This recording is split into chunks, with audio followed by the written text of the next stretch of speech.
Hello and welcome, everybody. Welcome into the last week of the year. Exciting times. I know we've had a great 2022. Sounds like we all expect some different things out of 23. I'm excited to get into all. It doesn't matter to me. It's just another year. We've got to go out, do things, change things, be different, all a part of being alive as far as I'm concerned. But this is the final episode of the CarBiz Chronicles, and I chose it specifically because I love the mission that Tiffany and Trey are after. So you're going to see this episode. I want you to take it all in, really look at the details of what they're talking about, trying to create an open place for people to communicate and have a lot more transparency than we have. And I think it's great. Sure, a lot of folks won't, but I think what they're doing is wonderful. So enjoy the show. But before you do that, or after you do that, go out and enjoy the time with your family. Hope you had a wonderful Merry Christmas and happy holidays to all. And we'll get into a whole new year next year, I guess, right? Ultimately. So thank you so much for a wonderful and even better 23. Well, hello and welcome, everybody. That's the CarBiz Chronicles Season 5 is what we're here for today. You are here on the final episode of the season. I was saving this as the final episode of the season because it's so cool and it's so much fun. And I think that as we get through this and you hear from today's guests and you understand sort of why they're doing what they're doing and what brought them to do it, I think you'll all be very excited to hop on their creation and really just kind of look around. I think it's a hot topic item. So let me bring on Tiffany and Trey. Tiffany and Trey, how are you today? Good. Hello there. Doing awesome. That's awesome. That's awesome. All right. So before we get into what you've created, and we'll name drop the hell out of it in time, worry not. But for now, tell me, Trey, it sounds like you had a buying experience recently that has kind of led you guys down a path. Tell me first, what brought you to even looking for a car in probably some of the craziest car times that any of us have ever lived in? Absolutely. I'm no stranger to, buying new vehicles. I've been buying new vehicles for probably the last 15 years or so. And I started down a path of replacing my 2016 Tundra. I had it was a great truck, very reliable. Purchased it down in Houston, Texas, brought it up with me to Maine. We lived up there for 5 years while I drove the truck around, and it was ultra reliable. But I wanted something more technological savvy, more electronics in it. The new. Yeah, I was going to say 2016 ain't bad. I mean, I remember the old Tundras, Trey, right? Like the, early 2000s, man, kind of like my Subaru, just a green clock and a shifter, right? Maybe a CD or changer, but basic trucks, but solid trucks made well. Your 2016 Tundra is what you were driving. Were you looking to trade that? I actually wasn't going out of my way to trade it. I usually always sell private party. It's always easy. Always. You've just always done that. You have no issue. People come into the house, whatever it is, dealing with people. That's a cool deal for you. Yes. Okay. I usually do that. Really, I do it because I am going to get more money, right? I'll easily get 5-10% thousands more. Thousands more. Yeah, for sure. I mean, I always tell people that, hey, look, you want to go sell your car yourself, then, hey, maybe you should join my staff if you really want to deal with customers like that, right? But there are certain people who just don't care. They're happy to curb the car in front of their house. When people stop, they're happy to talk to them about it, sell it. They have the time and patience for it, which it sounds like you do. Trey, I'm interested though, because the way you set that up, this isn't those times, right? Dealers are paying more than they've ever paid for someone's incoming unit in the history of incoming units. Correct. I'll be honest though, for me, it's actually more of a hassle to deal with the dealership than sell a car on your own. It is. That's wild, dude. That's wild. That hurts my heart to hear, but I get it. For me, it's always just been easier to post it on Facebook Marketplace or Yourself, Auto yeah. Trader, right? I'll stick it on Auto Trader or Craigslist. I usually do all the weeding online. Like I'll get emails and I'll weed them out. I'll usually ghost people that I know are just going to be tire kickers.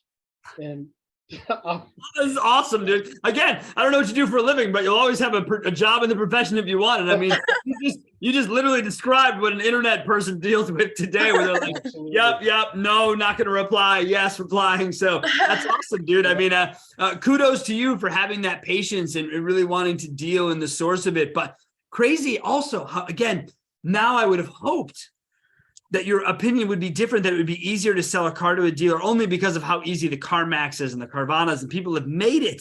But you still say to yourself, because everyone says money, Trey. Anytime I ask that question, why would you sell your car on your own? I want to get more.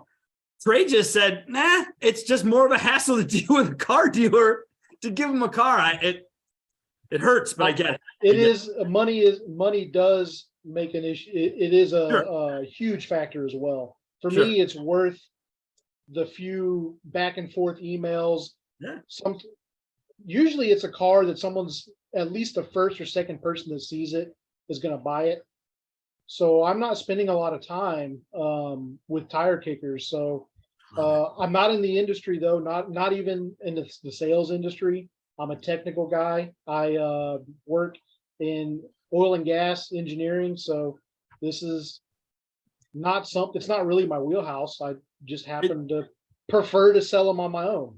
I love it. I think part of it is based on, if you're in the engineering technical world, I think you can just see how the parts fit together easier and you're just less worried about it being intrusive. Again, and that's what I say to people all the time, with the creation of email and text, you don't actually have to do anything with anyone. If you don't really want to, but you still want to get something accomplished, you can email the hell out of things, right? So I find that as an intriguing part of the battle. All right, so you've got the Tundra, you're looking to replace it. Are we looking at brand new, Trey, when we're looking to replace? Because that's what you buy, right? That's how you roll? Yes. I like it. Almost exclusively, I buy brand new vehicles. I don't think I can recall the last time I purchased a used one.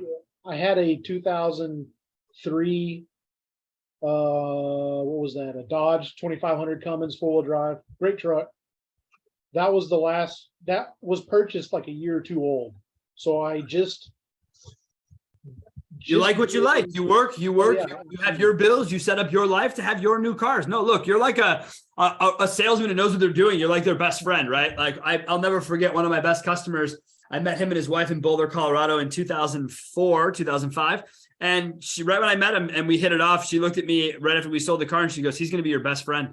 I said, why? She goes, he does this every 18 months. And he absolutely makes all of us do it. I get a new car every 18 months. She drops her head. My kids get their cars every 18 months. And Darby Reinick, if you're watching, pal, you know I still love you. It was just the best customer experience you could have. So, all right. So you're looking for a new truck. Are we same brand, same model? No. It was so originally I was looking at a 22 is the new gen Tundra. I was looking at the 22 Tundra. Loved the way they looked when they announced them. There was some things that to me that it didn't really compete with like GM or some of the other ones. Okay. So eventually I ended up deciding away from the Toyota. But before all of that happened, I was collecting massive amounts of data on the vehicles. So really it segues me into when you say collecting data, you were going to all the big websites, the Auto Trader, the Cars.com, the Car Gurus, or were you going to manufacturer sites like Toyota, GM, etc.? No, I was crawling forums. None of the above. Wow, okay, yeah, forums. All right. Data. You can't get accurate data from the dealership websites. You can't get it from Auto Trader. You can't get none of this data is accurate. Let's say at the time. It wasn't accurate. It was what the dealerships obviously wanted people to see, but those didn't always include all the markups and the add-ons. Whatever the bullshit is, right? They use addendum stickers on cars, literally, not figuratively. You don't typically post it online. You allow an inquiry to come in. Yeah, I mean, Don't mistake me there. It is a jacked up way of doing it, but you're in forums. I've heard that a lot now with customers recently. So I'm intrigued by the forum piece of the discussion. Any YouTube or anything like that, or just strictly forums and Reddit and things like that?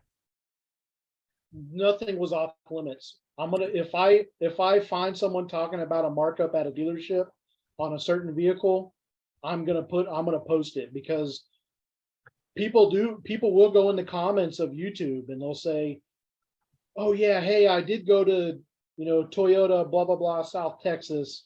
They had a 10,000 markup on a TRD Pro. That gets posted. I post those kind of things on the site. You're not going to find that anywhere else. You can't get it on. Nowhere else is going to tell you what these markups are. So unless sometimes you can call the dealership, go back and forth, spend a good 20 minutes pretending like you're extremely interested to get that markup data. Then they will, they'll finally tell you, okay, well, yeah, it's a $10, $20, $30,000 markup plus $1,000 for nitrogen in the tires, and $1,000 for ceramic tint, and $2,500 for a ceramic AutoZone spray that they spray on the outside. So after all this is said and done, they're getting 5,000-10,000 for 100, 200. The tent, the tent's usually $400. Yeah, I mean, there's not a ton that goes into it. There's a more that goes out of it, right? Frankly, on the pricing side than is actually discussed. So you're going in, and so you're collecting data on all these vehicles. Are you letting price be your dictator, or who isn't marking up? Like, how do you start to narrow things down to look at what vehicle you want? If like, for instance, you referenced Tundras being marked up. Did that all of a sudden change your list, or is this sort of how you became interested in really going through and combing all this to find out more? So during the time that I decided that I wanted to replace the truck, we bought a what was that? A 2021 Tahoe Z71. Gorgeous truck, Summit white, or is the Arctic white? I can't remember. 5.3 in it. Not one of the hard to get diesels or anything like that. Just a 5.3. It was fully loaded, leather, sunroof, all that great stuff. And I purchased it in a town called Portsmouth, New Hampshire. And I got it for $1,000 below MSRP. And at the time, I had no idea that the markups thing was such a big deal. That was July of 2021. So July of 21. So last summer is when you purchased a Tahoe, brand new, whatever, 5.3 LT, nice equipment, and you were given a deal under MSRP. There probably wasn't much in the way of manufacturer rebate though, right, Trey? I mean, that's kind of been gone away now here for a little bit. I think it was, if anything, maybe there was a $500, some sort of added bonus maybe for you at the time. I can't remember the exact, like I said, at the time, I didn't know that this was a thing that I should be tracking. Yeah. The dealership didn't want to transfer it to another dealership because they wanted it. So another dealership wanted the truck. Yep. They were like, if you buy it right now, I'll give you $1,000 off. So they don't have to, so they can keep it for themselves. So and get the retail unit means more down the road. So, yeah. So me and my wife decided, okay, we'll take it. That wasn't the replacement for the truck. That was just to have a big SUV that we could pile in the dogs, completely separate from the truck replacement. That was a different family vehicle. That was just something you bought and you had a reasonable experience, I guess, buying the truck. It sounds like, I mean, it doesn't sound like you had any horrible things you'd report on that. Nope, it was. Yeah, shout out to the dealer, Trey. Do you remember the name of the dealership you ended up buying it from? I'd have to pull them up on the map. It was out of Portsmouth, New Hampshire. It might have been. I can find that here in a minute. Yeah, drop in the comments of the show, Trey. We posted on LinkedIn, so just post it up there. We like to give kudos to everybody. Obviously, along the way, people get called out for things that aren't ideal, and that happens too, and we're okay with that. But when you buy this truck, you have the under MSRP, you think nothing of it. Correct. How much longer after that does the Tundra search begin? Well, I was at the time planning on possibly getting the new generation Tundra. So it was already, me and my wife were already talking about replacing that Tundra. Got it. We just went on a whim and bought that Tahoe. Then we were going to start figuring out what I wanted to replace the Tundra. an F-250. We were looking at, I was looking at a whole lot of vehicles, the new generation Tundras, F-250s, the Chevy GM. You looked at the Chevys, the Dodges. I mean, whoever made a truck, you looked at it. Nothing was off limits. Correct. Okay. So let's see. Tell them about the story. Oh, I was just gonna. Oh yeah, I'm going into the story about buying the truck. Yeah. So about a month after purchasing the Tahoe, I started looking for Trail Boss 1500 Chevys. Okay. Right. They're not really outfitted. They're not like a Denali or any of the fully, but they're cool looking. They look, off. Yeah, good wheels, good tires. I mean, nice, nice looking trucks, right? I mean, that's I get that. Mm-hmm. So I find one on the internet, and I believe I was looking through the Chevy inventory tracker website. I find a handful of trucks, all within X amount of radius from me. So this would have been July. This would have been August, and I find one up in 3 hours north of me. It's like northern Maine. Okay. So I find one on the lot. Didn't even think to call them because it said, well, I did call. I just called and asked if they had it, if it was in stock. I looked at the website, and the website said the price. The Chevrolet website said the price. Didn't think at the time if it just said MSRP, call us because this price is not accurate. I didn't look at that, I wasn't thinking anything of it. Yeah.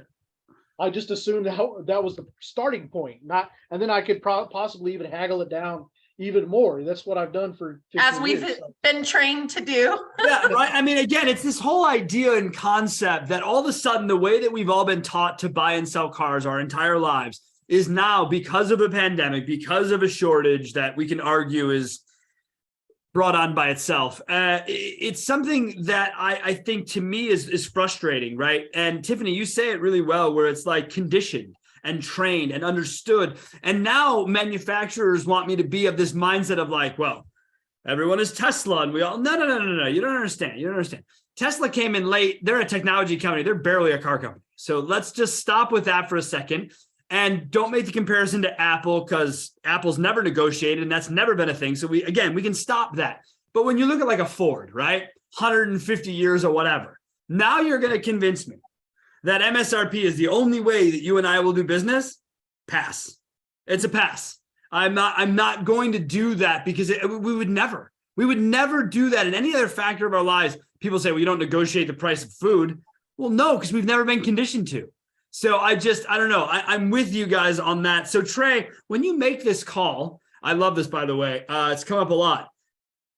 Car dealers, car people, the common thread, when people pick up a phone, they're serious. I don't know how else to say it to you. No one likes picking up their phone. Everyone else likes not being on their phone. So if someone's calling your ass, they are legitimately trying to buy something from you. Trey, when you call into the dealership, what happens next? They confirmed that they had the vehicle, and I scheduled to come in that day. I think it was 3 hours north of you. You said, I have the time. I'm coming today. It was actually the next day. So we scheduled to come in the next day. All right. And I drive my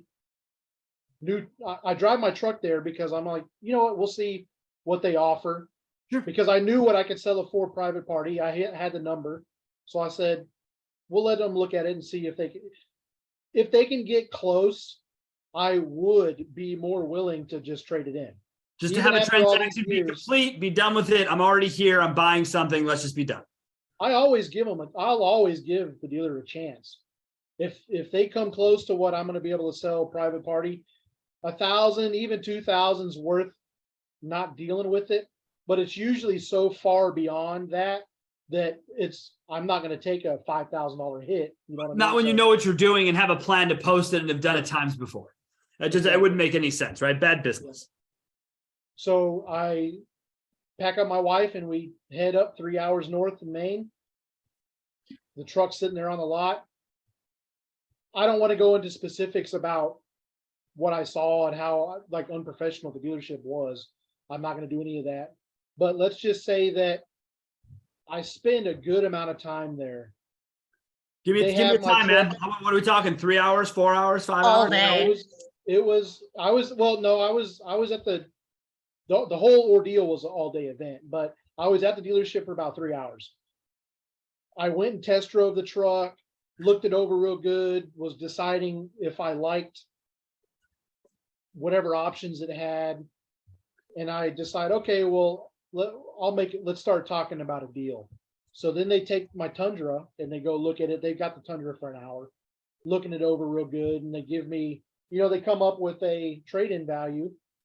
And honestly, I was like, okay, well, this isn't bad. It was maybe $1,000 less than what I thought I could get private party.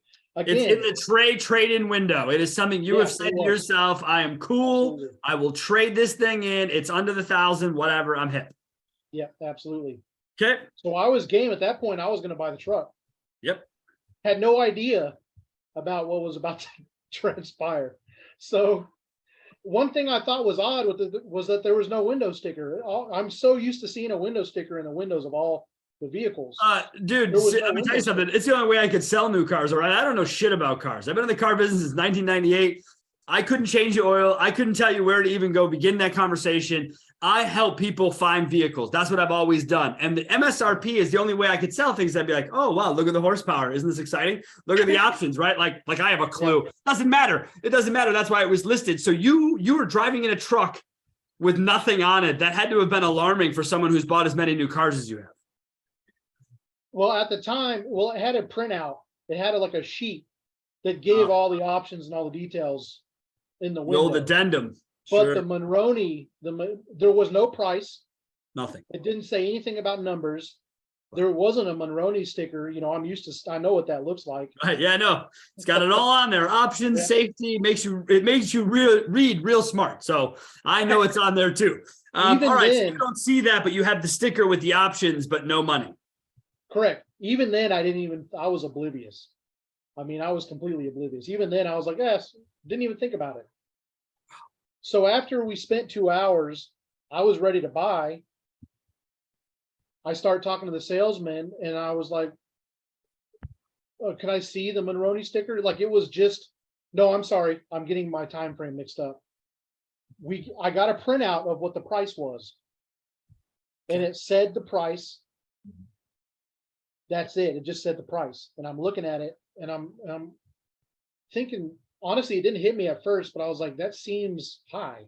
Yeah, so you had like one of those 4 squares, right? Longer pieces of paper, price on it, whatever. Like they showed you all the different options, your car, payments, all that shit. Yes. Yeah. Yeah. It didn't talk about, it didn't show MSRP, didn't show what a markup was, didn't show any of that. It just said your price of the car. Yeah. Plus it had a bunch of financing information on it. Which did that apply to you, Ty? Did that apply to you? Is that how you're transacting? Are you transacting through their finance? Does that apply to you in your purchase? Yeah, I would have gone through their financing. Usually it's pretty good. Okay. I've compared it with my credit union before, and it's usually pretty good. Even then, I didn't have a pre-approval. If they would have come back with like some crazy 5% interest rate or something, I probably would have shot it down. 5% interest rate. That's funny. You'd say that was crazy now, because now you'd be look at it now. 5% if I could make that deal with you now. But, absolutely, for sure, for sure. All right, crazy times. Yeah. So I started looking at the price, and it seemed high. I was like, man, it seems really high, like really high. I was not expecting this to be so high. I saw the price. I think the price was like 60. It was like 60 online. That was just the cost of the truck.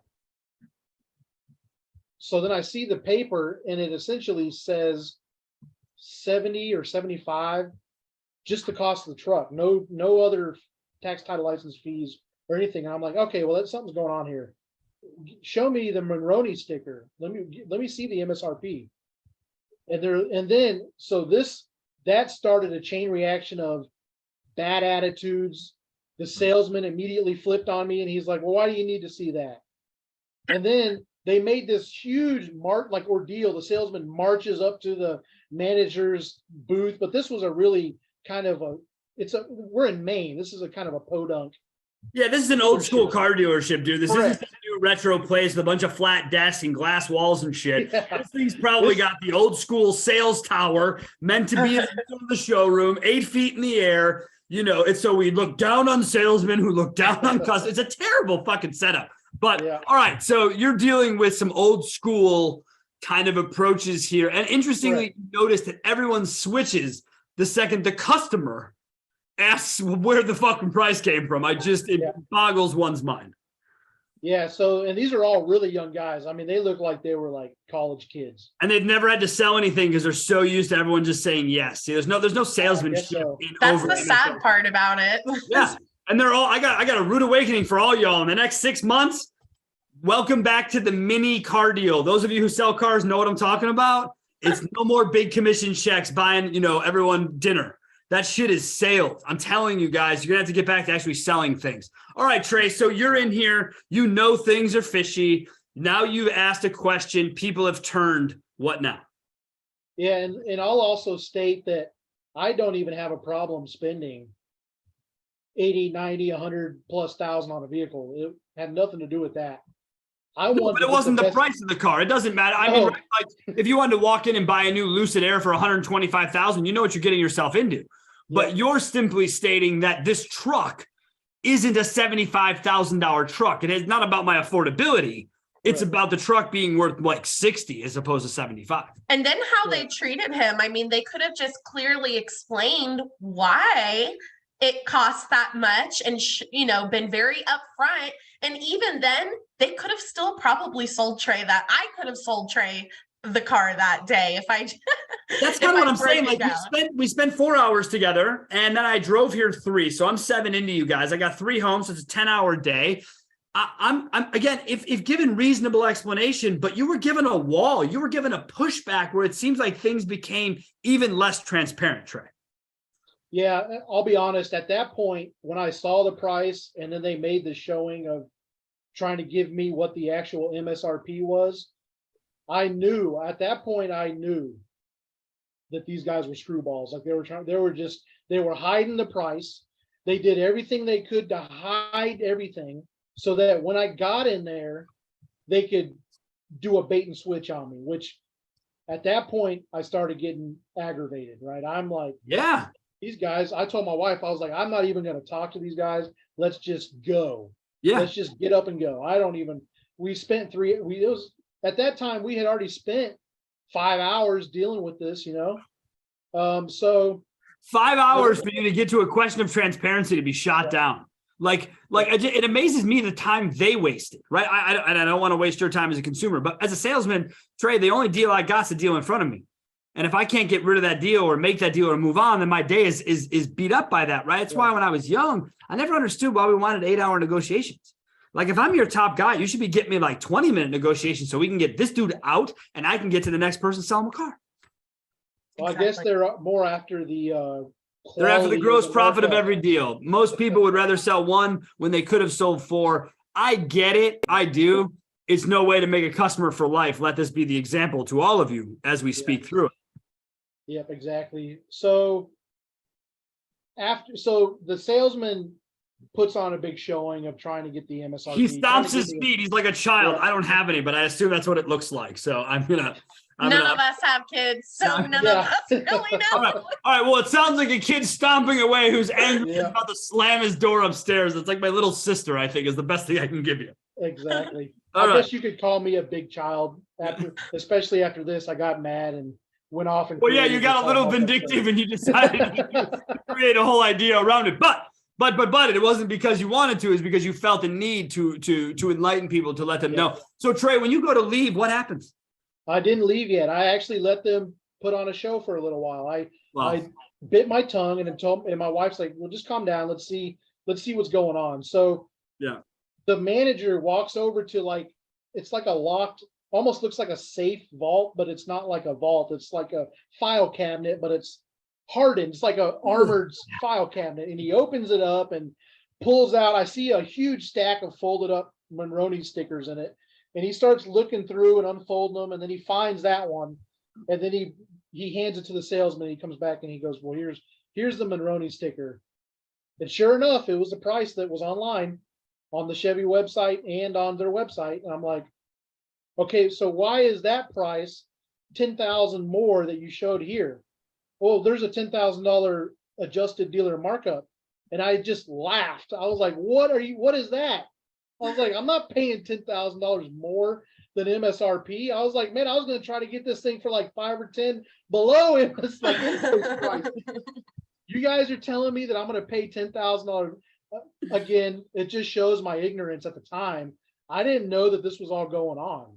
I just, my mom, 6 months, or I can't remember when mom bought her car, but it was in the height of coronavirus. They were trying to throw cars away at people. Well, yeah. See, there was a time period. So like you have, when everything happens, everyone stops selling cars, right? So no one can do anything. Then you have cars in your lot that become aged, they become liabilities and assets, et cetera. And so you're like, all right, well, let's just get rid of them all. Because the manufacturer was like, yeah, no one's probably going to be buying cars because of the pandemic. What they didn't realize was pent-up demand.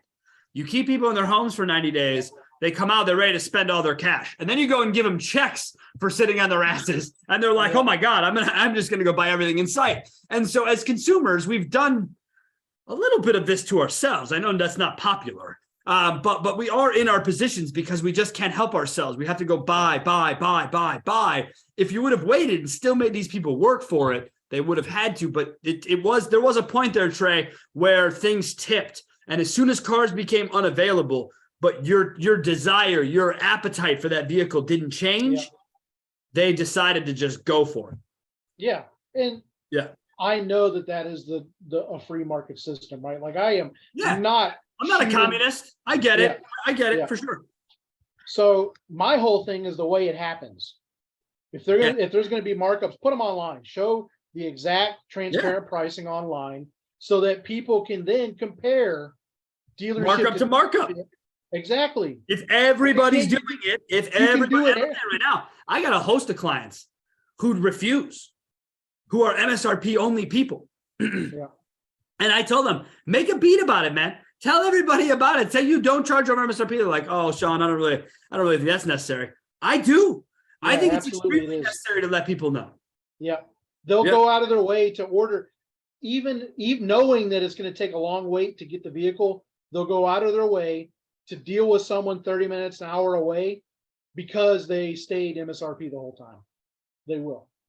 Which is still a win, by the way, for those of you wondering, calculating the math of profit. If someone sells an MSRP vehicle, still a win for a dealer. Yeah, absolutely. Maybe not as big as being greedy and going 10 up, but it's still a win. Yeah, you're gonna take a loss on the markups in the short term, but you're not going to take a loss in a year or two. No, and that's the other thing that we fail to mention and think about, right, Trey? Is like, you're a dude who likes to turn over vehicles. Clearly, you like to get yourself a new car. If I charge you 15 over and you came to me in 18 months, guess what? I'm a bigger asshole than I was the day I sold you that car because there's nothing I can do to help you. That car is, you're underwater. And we because there was that 8-month window where cars became like tradable flip ups and people were making more than they had made and buying it for more than they had bought it for a year ago and selling it, right? Like that's not, again, to Tiffany's point, that's not how we're conditioned. Cars lose value when they leave the lot. They don't gain value over 3 years and become worth more. Yeah. So yeah. So you get the explanation, you see the Maroni, now what? Yeah, I see the Maroni, and then I start I don't flip out, but I'm visibly you're hot. Frustrated. Yeah, you're hot. Not even really angry yet. But when I saw that and I said, we went back and forth about I'm not paying a markup. And then the sales manager that was up, on behind the sales manager, he was at that point barking out to me from behind the thing saying, oh, well, everybody, this thing will be sold tomorrow and $10,000 markups cheap compared to the markups around here, blah, blah, blah, blah. Wow, from a distance. I said, I just bought a Tahoe for $1,000 below MSRP that's actually more sought after than this truck was. Right. And I was like, obviously that's 3 hours away from where I was at the time, but I was doing everything I could to just, at that point, I knew I wasn't getting the truck. They weren't going to budge on the markup. And I said, okay, well, I'm leaving. That's it. At that point, they were like, okay. Like the manager was literally getting so riled up. He's like, okay. He just kept saying, okay, like, okay, leave. You know what I mean? He was essentially just telling me, okay, go buy somewhere else. Yeah, get out of here because you're not my customer, right? So, okay, that's fine. Yeah, bye. Like, this barking though, I can envision this too because I grew up in the Chicago car business. This is like the oldest school, dirtiest kind of like approach when you're just like, oh yeah, well, if you didn't know how this works, I'll have to educate you and blah, blah, blah. Like, and from a distance too, like you don't even have the guts to come and sit next to the dude and explain to the guy, like, hey man, right now the average Chevy dealer is at 5K on these trucks. Here's where I'm at. This is why I'm there. Like, again, to Tiffany's point, it takes some time, sit down and explain, but to bark and act like some tough guy from a distance is just, it's nauseating. It's gross. Yeah, I don't think there was any saving the sale after it had been priced erroneously online. Yeah. And then I got there and it was a bait and switch tactic. At that point, I knew, like, even if they did knock off the markup, at that point, I was so disgusted with the dealership, I didn't even care. I was just going to leave. Yeah, and again, for them to knock off the markup would just weaken their position anyways at that point. I mean, because then you'd be standing there going, so wait a second, you guys have been doing this to all these fucking people and all they had to do was tell you no and you came down to them. No, most of those guys are pretty dug in, and again, they probably weren't wrong, Trey. They probably sold the truck, within a reasonable time frame of you saying no, and they probably got 10 or whatever. And that there's an ass for every seat. I've been saying it my whole life. So there are plenty of people who will pay who don't educate, but you did and refused to pay. So you leave. That's it.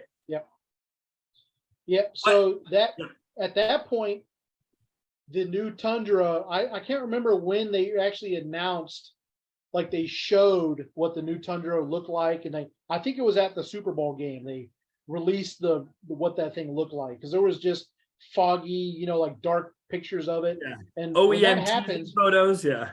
Yeah. When was the Super Bowl? Do y'all? February. It would have been February of 22.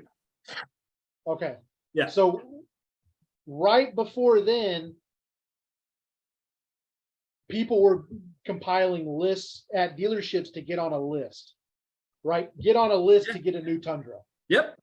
And all over all the forums, all of the Facebook pages, all of that, everyone was complaining that their local Toyota dealerships were charging 5, 10, 15, 20, 50, 75,000 markups to get higher up on a list to get the new Tundra when it releases. So at that time, I was like, this is crazy.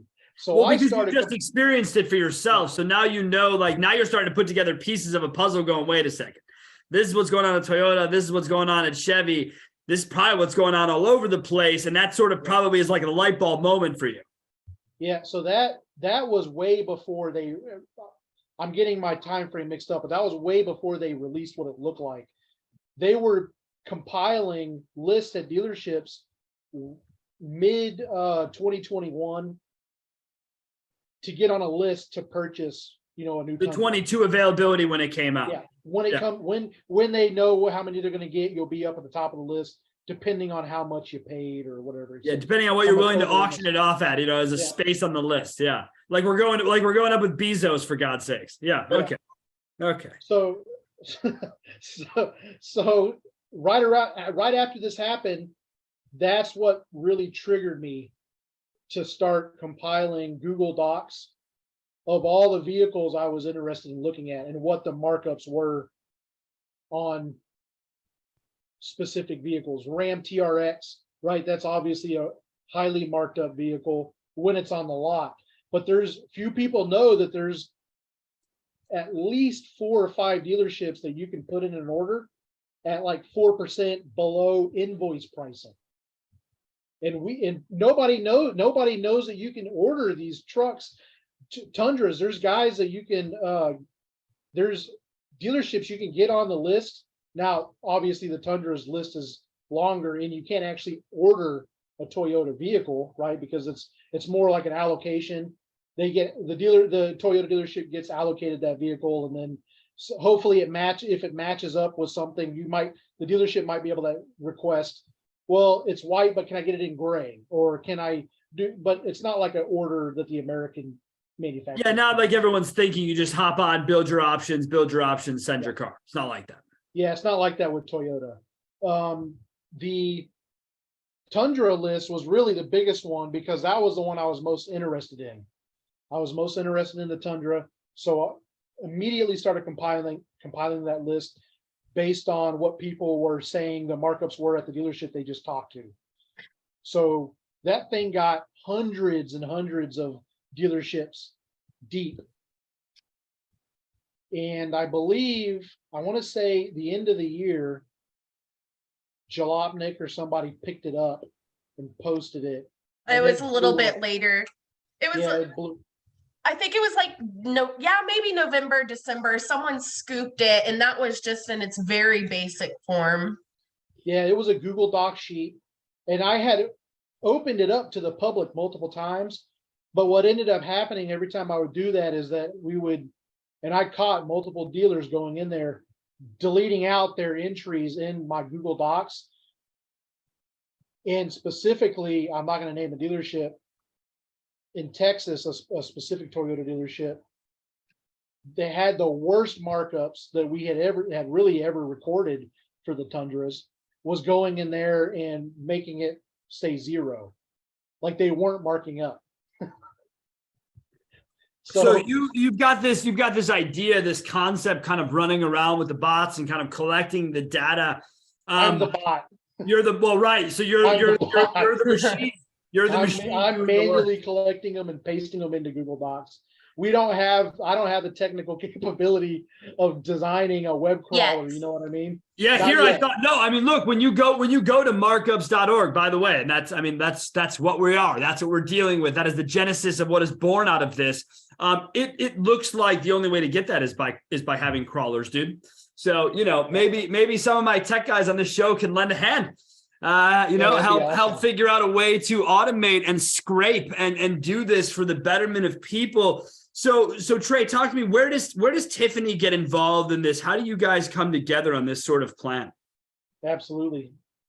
So right around the time that I was discussing what I was experiencing to Tiffany, and I told her about the Google Docs, and she was like, wow, this could actually, there's something here, like nobody's doing this right now. Why isn't this information easily accessible for everybody?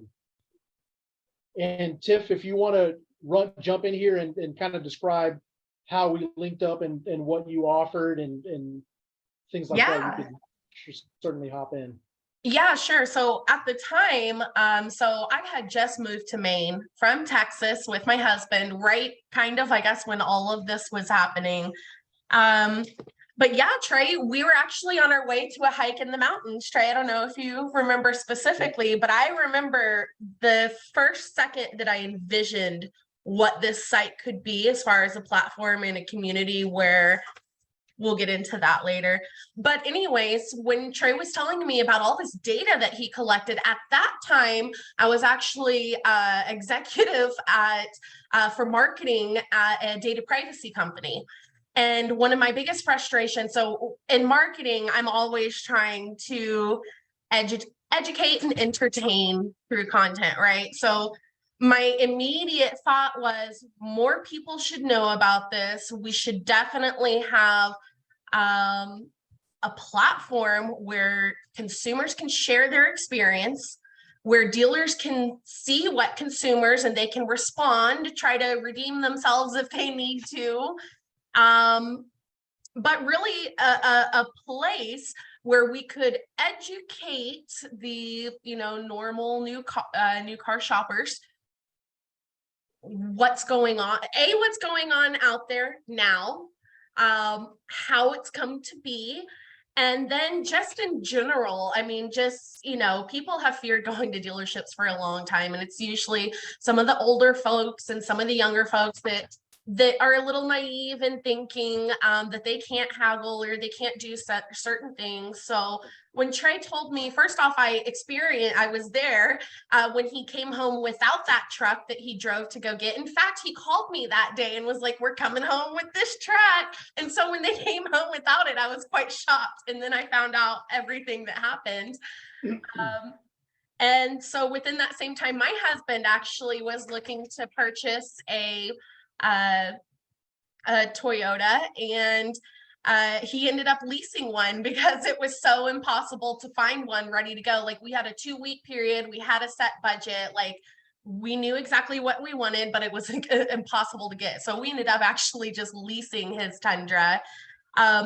But yeah, the first second that Trey shared with me, and I think it's important that we go back to it, Trey, is why shop base off of MSRP, like what getting a good deal means. And at markups, we're not against markups. We're not really against really even add-ons or anything, the packages. It's how that information's being displayed to the consumers prior to them spending their time and money to try to purchase that vehicle, right? So yeah, that a good deal is a state of mind, right? That's what I tell people. People always ask me, Sean, I get a good deal? You feel like it? I do. Then you did. It's budgetary. Trey said it earlier. It's not about what I can afford, what I can. It's about how I feel as a part of a deal, as being there for it. And I like what you said, Tiffany. I hope people understand this. Markups.org isn't here to like throw you under the bus. You threw yourself under the bus.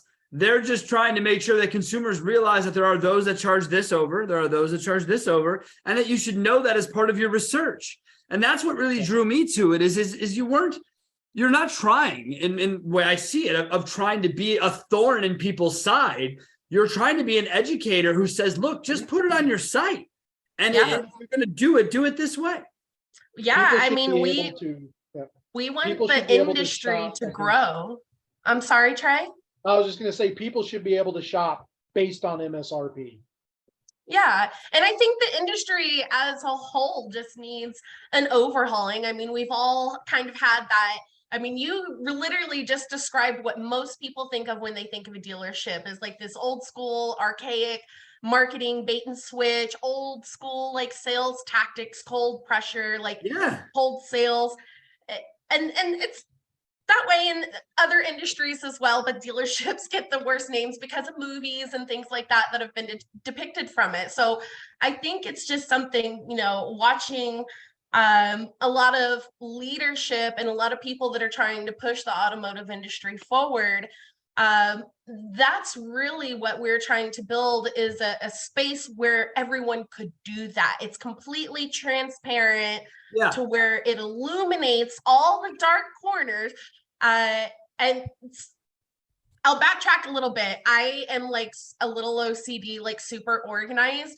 So when I think of organizing a space, I know it's going to get messier before it looks fabulous. And that's kind of what in my head I pictured when Trey was talking about these markups is like, first thing we need to do is give consumers a platform to share their experiences.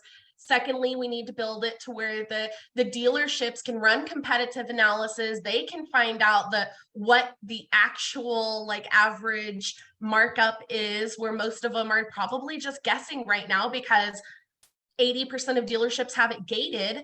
It's crazy. I get people all the time. Like recently, I had a client in Texas who said, "Sean, dude, I need you to go mystery shop these guys just to see if you can find out a real price." And I thought to myself, dude, what a mystery shop? Like, this is not 2006. Like, you can just go look. He's like, no, dude, I can't. He goes, and when you're done with the mystery shop, I'm going to send my guy in on the exact unit.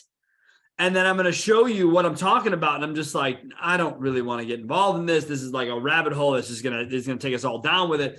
But it's real. You're absolutely right. There isn't that level of transparency on it for sure. Right. And we're for the dealership model. Like, we're 100% for the dealership model. We just know it can be done better. And we don't claim to be automotive industry experts or anything like that, but your consumers looking out for other consumers. Yeah. I mean, there's no reason why we can't all meet in the same place and discuss these things. I mean, if you really cared about your business, you should already be doing that. So we just make it easier, hopefully, for that to take place. How did you guys decide on a .org?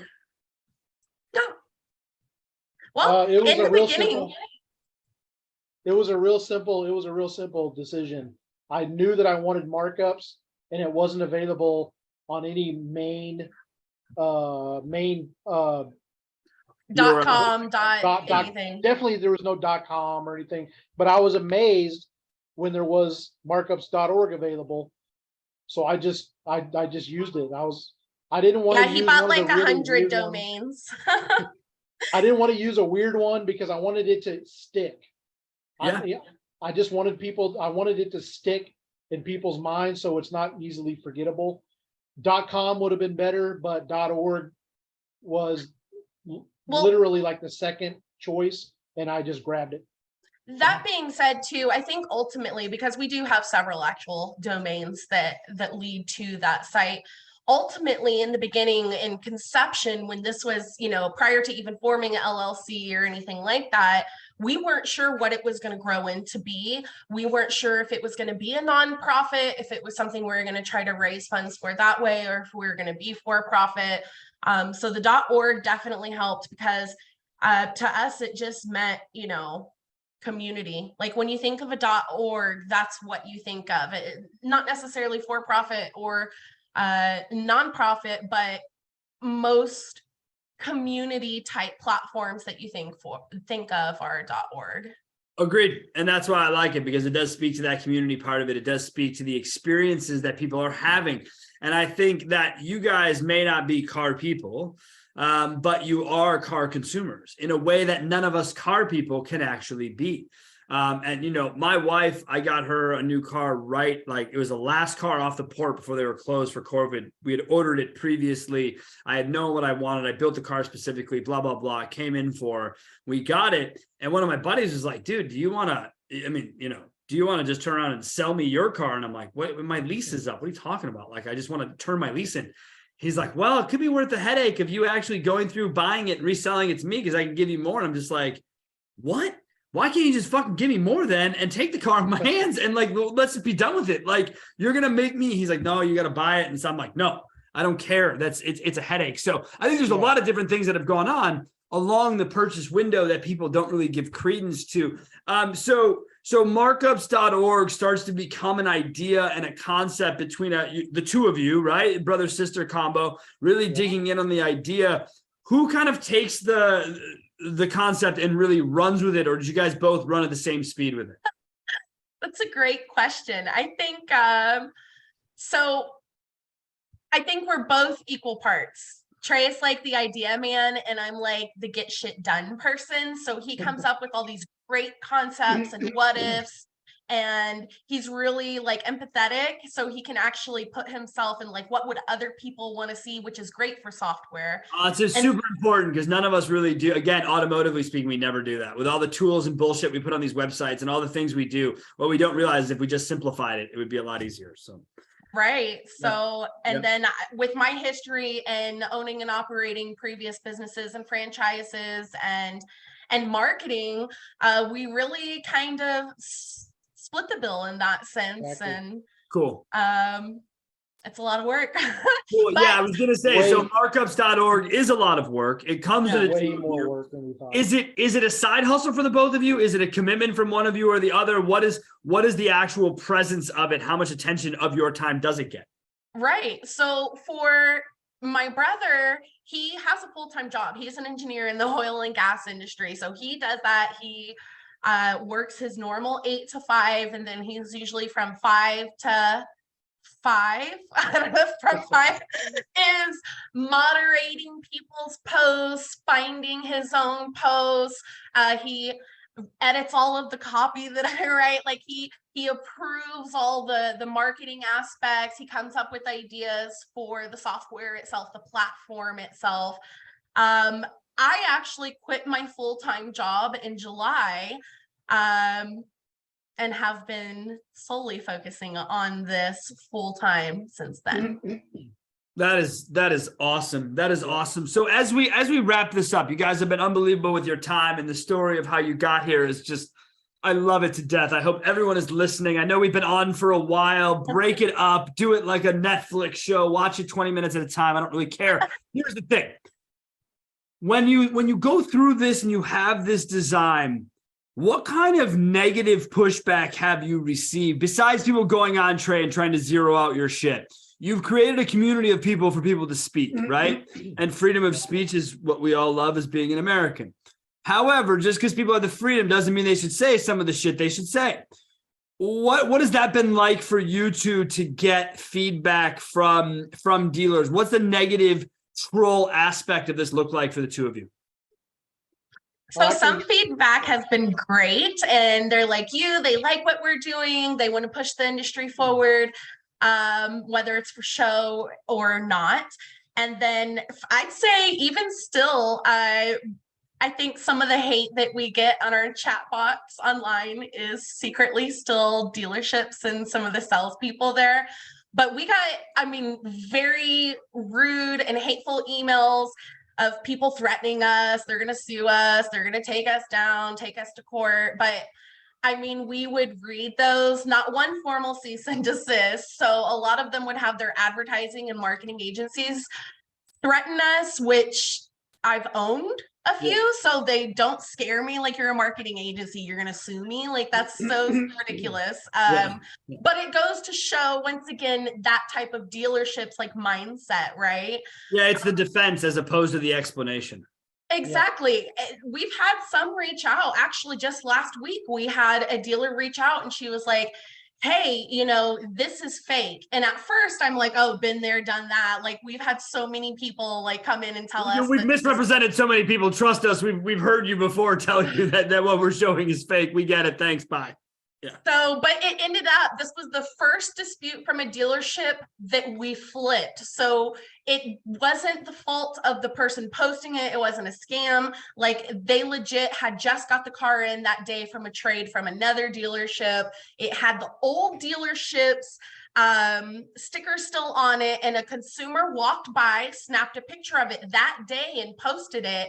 And so come to find out, we moderate every listing. We dive deep when there's disputes. Like, we reach out to the people and talk to them that are disputing it, and we say, well, hey, we need more proof, or can you provide any extra information? And that was actually the first dealer dispute where we changed the listing because it was inaccurate. But we've had several disputes up to this point, and none of them have been inaccurate. So as you could tell, we do have some dealership representatives that don't practice very great diplomacy. We've had some colorful things thrown at us for sure. But I'd say that's the majority of the trolling has kind of stopped. I think a lot of people have like accepted it just kind of as this thing that it's just this beast that now exists and they have to deal with it. And I think a lot of them are changing their ways, or maybe they're not marking up as much. Yeah, or the opposite, right? Or they're like, you know what, hiding more through it. Yeah, they're hiding more.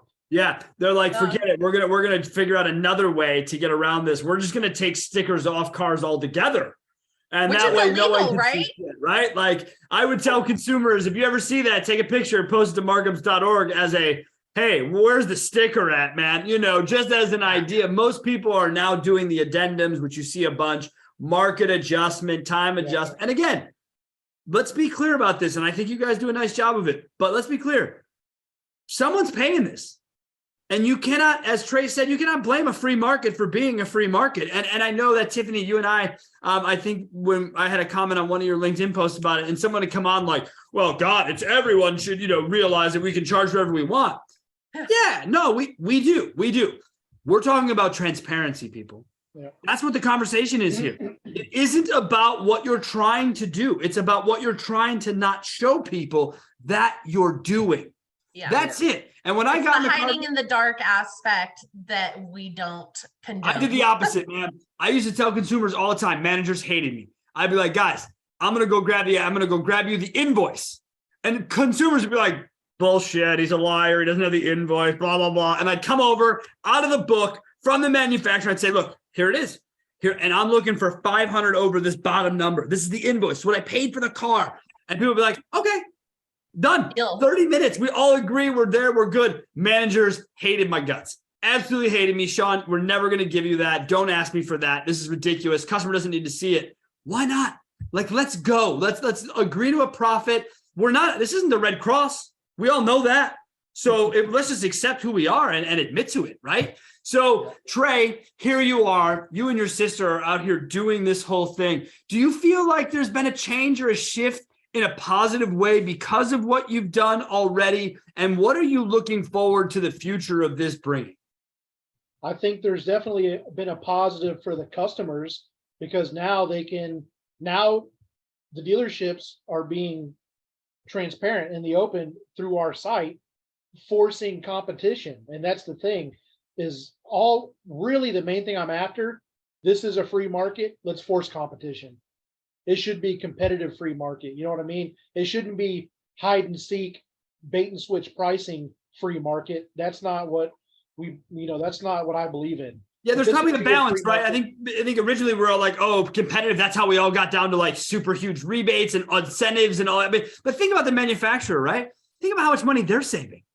You know what I mean? 3 years ago, you were getting a $10,000 rebate on that Trail Boss, man. All right, that's reality. That number's gone. And then they take it the opposite way. And I think it's also funny how manufacturers are all, hey, dealers, don't do this. This isn't cool. And then the next allocation of F-150s has got a $10,000 higher MSRP. Now, how did that happen?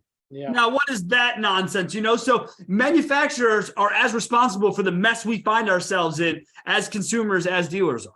We have a place for them on markups within the next short amount of time too. Get me on the updates there. I want to see and hear more. I get it all the time, Tiffany.